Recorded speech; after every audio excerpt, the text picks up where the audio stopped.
Hola, ¿qué tal están? Hablando de Fichte. Comenzaré por unos datos biográficos de este gran filósofo alemán, uno de los creadores del idealismo alemán y una de las grandes figuras de la historia de la filosofía. Nació Fichte en 1762, un 19 de mayo, y ya desde su niñez demostró pues, una gran memoria, una gran capacidad intelectual, y de hecho en el año 1770 el barón von Miltitz se convierte en su protector y financia sus estudios.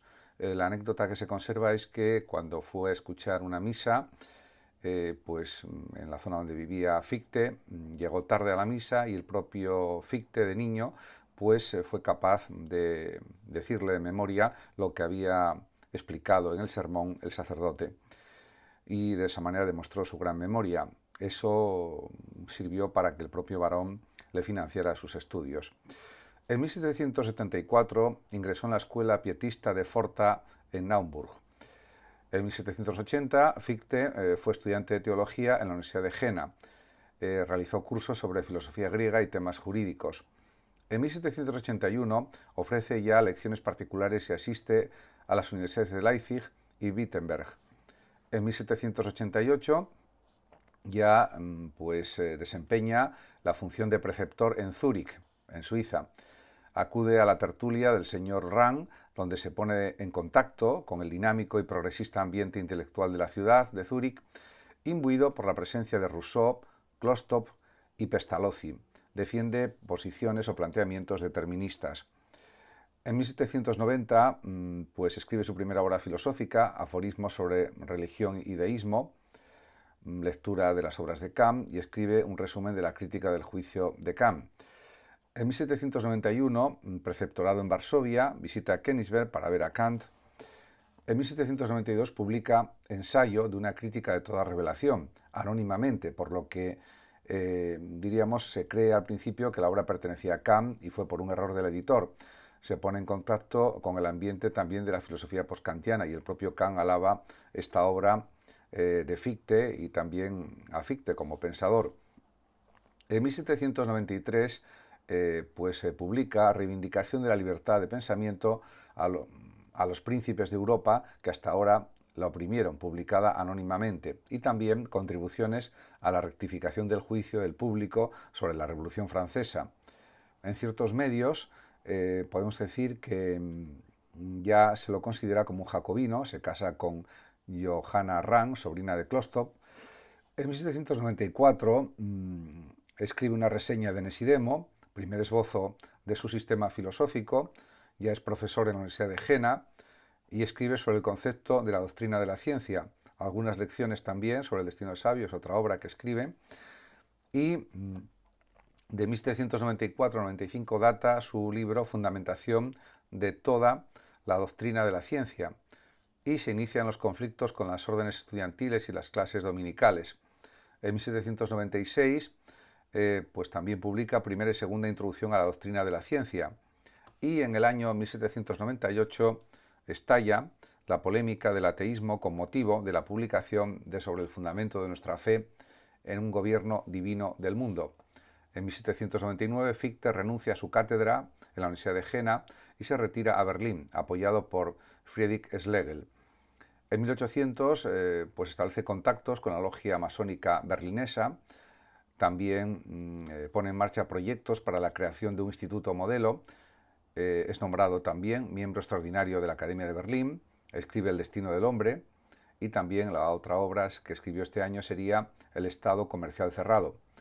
En 1801 publica Exposición de la doctrina de la ciencia. En 1804 Doctrina de la ciencia. En 1804 y 1805 publica Los caracteres de la edad contemporánea.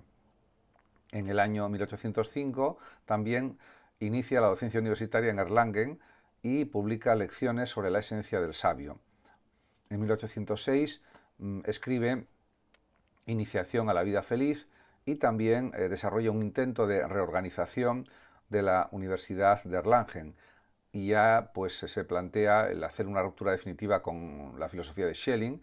Se retira a Königsberg.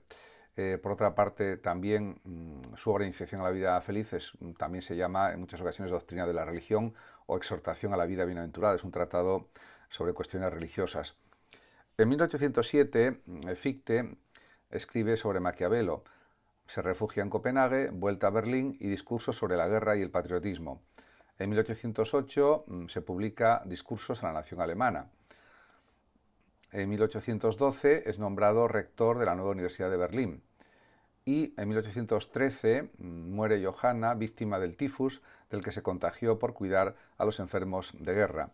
También publica en este año Fichte Teoría del Estado, los hechos de la conciencia. Y en 1814, el 29 de enero, muere Fichte, víctima de la misma enfermedad que su esposa. Diríamos que esta es una introducción a la vida de Fichte y a su producción filosófica y a los avatares de su propia vida. A partir de ahora comentaré algunos fragmentos de sus obras, de sus libros, de su producción filosófica. Quiero comenzar por tratar el tema de la elección del principio primero de la filosofía dentro del idealismo alemán que él representa, que supone un dilema ético para Fichte entre un sistema que defiende la libertad y otro que la niega. Y voy a comentar algunos párrafos de este primer fragmento. En un primer párrafo escribe Fichte, del fragmento me refiero: el ser racional no dispone de nada fuera de la experiencia. Esta es la que contiene toda la materia de su pensar. El filósofo se encuentra necesariamente bajo las mismas condiciones, por tanto, parece incomprensible cómo pueda elevarse por encima de la experiencia. O sea, en un primer momento, Fichte está reconociendo el valor de la experiencia, el valor de lo empírico, porque efectivamente pensamos con términos que están referidos a la realidad material, a la realidad humana, a la realidad existencial, a la realidad social, a la realidad política, etc. Por lo tanto, diríamos que la experiencia es un valor también importante para el idealismo. Lo que sucede es que nuestra capacidad de abstraer mentalmente, de pensar, de razonar, de argumentar, de entender, supera a la experiencia.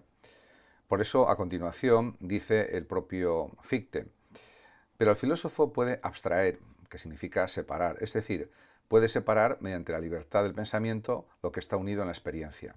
En la experiencia, dice Fichte, se encuentran inseparablemente unidas la cosa, aquello que se haya determinado independientemente de nuestra libertad, y por lo cual debe regirse nuestro conocimiento, y la inteligencia, que es la que debe conocer. El filósofo, sigue escribiendo Fichte, puede abstraer de una de las dos, con lo cual ha hecho ya abstracción de la experiencia y se ha elevado por encima de ella.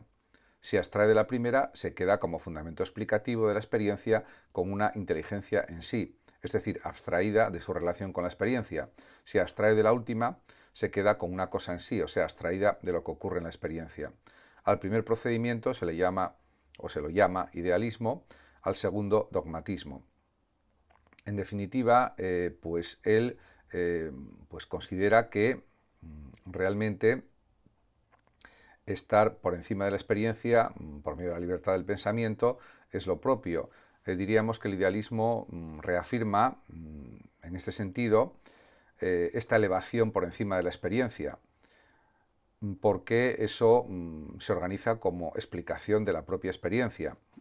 Por tanto, también él niega la validez del dogmatismo y apuesta claramente por un idealismo, que ya había surgido con la obra de Kant, al que él leyó de una manera muy minuciosa, y que lo que hizo Fichte fue, con esa base del idealismo kantiano, elaborar su propio pensamiento, su propia filosofía.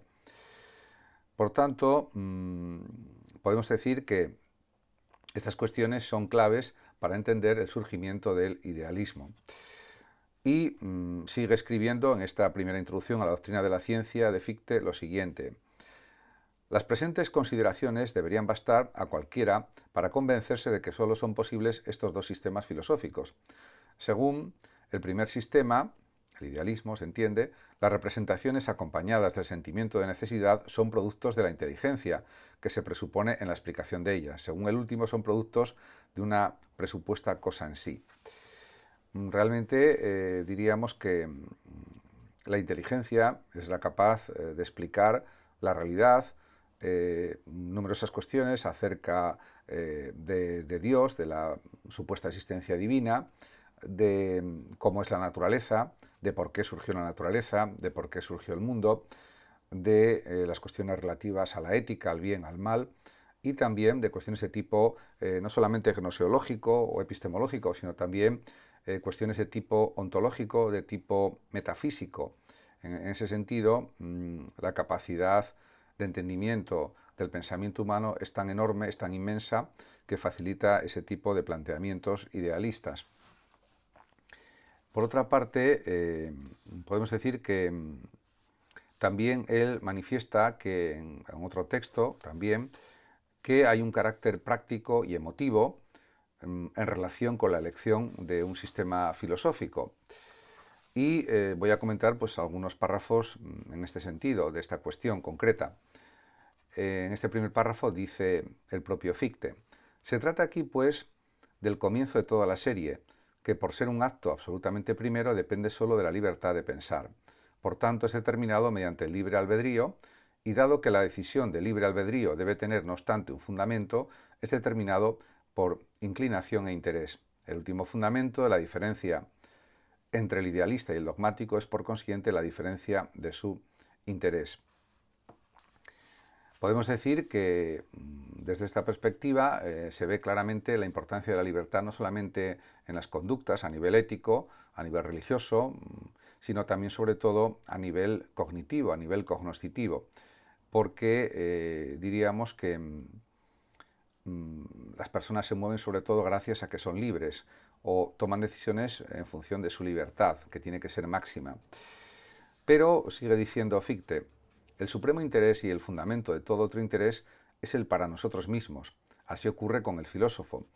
El interés que de manera invisible guía todo su pensar es no perder su yo en el razonamiento, sino mantenerlo y afirmarlo. Este es un punto muy importante, esta reivindicación del yo libre, del yo autónomo, porque si no tenemos un yo libre y un yo autónomo no podemos razonar adecuadamente, y esto también parte de una consideración quizás egocéntrica de la propia identidad personal, pero lógicamente cada persona vive para sí mismo, como es natural, cumpliendo las leyes, cumpliendo las normas de la sociedad, pero desde una perspectiva, diríamos, individual. Y en eso insiste pues el propio Fichte, que toda persona tiene sus formas de pensar, aparte de que sea pues, una persona que sea idealista, como pensador, o no lo sea, o sea materialista, y en ese sentido él refuerza, diríamos, esta independencia del yo en todos los aspectos imaginables. Y sigue diciendo Fichte: ahora bien, en la humanidad hay dos grados, y en el curso de nuestra especie, antes de haber alcanzado el último, se dan dos tipos capitales de personas. Y dice Fichte, unas que todavía no se han elevado a un pleno sentimiento de su libertad y a una autonomía absoluta, se encuentran a sí mismas solo en el representarse las cosas, solo poseen esa conciencia de sí dispersa, adherida a los objetos, y han de integrarla a partir de la diversidad de estos. Su imagen les es proyectada solo a través de las cosas, como por medio de un espejo. Si les quitan las cosas, desaparece a la vez su yo. Todo lo que ellas son, o todo lo que ellas, insisto, han llegado a ser, realmente lo han sido a través del mundo externo, o han llegado a serlo a través del mundo externo. El principio de los dogmáticos es la creencia en las cosas para poder creer en sí mismos. Es pues una creencia mediata en su propio yo, disperso y sustentado solo por los objetos. En este fragmento, Fichte explica de una manera maravillosa, indudablemente, que los dogmáticos, diríamos, se basan únicamente, prácticamente, en la experiencia, en lo cósico, en las cosas, en la realidad de las cosas. En cambio, los idealistas, los que sustentan la filosofía idealista, pues no dependen de lo material, no dependen de las cosas, de lo empírico, para crear su propia vida, en un sentido, me refiero, intelectivo o intelectual, para ejercer su libertad. Por supuesto, cuentan con la experiencia, pero no dependen de ella de una manera absoluta, como pasa en el caso de los dogmáticos. Y por lo tanto, para Fichte está claro que esa es la actitud correcta, la actitud coherente, la actitud, diríamos, mejor, sin ninguna duda. Y sigue en este orden de cosas insistiendo el propio Fichte. escribe, pero aquel que llega a ser consciente de su autonomía e independencia de todo lo que está fuera de él, y se llega a esto cuando uno se hace algo por sí mismo e independiente de todo, no necesita las cosas como soporte de su yo, y no puede utilizarlas porque anulan esa autonomía y la convierten en vacua apariencia. El yo que posee y que le interesa suprime esa creencia en las cosas, cree en su autonomía por inclinación y se la apropia con afecto. Su creencia en sí mismo es inmediata. También aquí expresa de forma muy precisa y a la vez muy clara que el yo es más importante que la materia. Las ideas son más importantes que lo empírico, en el sentido que está estableciendo aquí, sobre todo en relación con la independencia del yo, con la independencia del sujeto creador, que se crea a sí mismo, que cree en sí mismo de una manera absoluta, por supuesto reconociendo que puede equivocarse también, pero también sabiendo que si desarrolla bien su inteligencia abstracta, si la aplica correctamente, siguiendo pues una lógica adecuada, pues realmente llega a la verdad. Y la verdad se basa en las ideas, no tanto en la propia realidad. En ese sentido, diríamos que la autonomía del yo, la autonomía del sujeto, es una de las cuestiones más importantes para Fichte, incluso también en su filosofía, como es natural. Muchas gracias a todos por su atención. Saludos, como siempre, también a los oyentes de Radio Sofando de México y hasta mi próximo vídeo. Hasta siempre.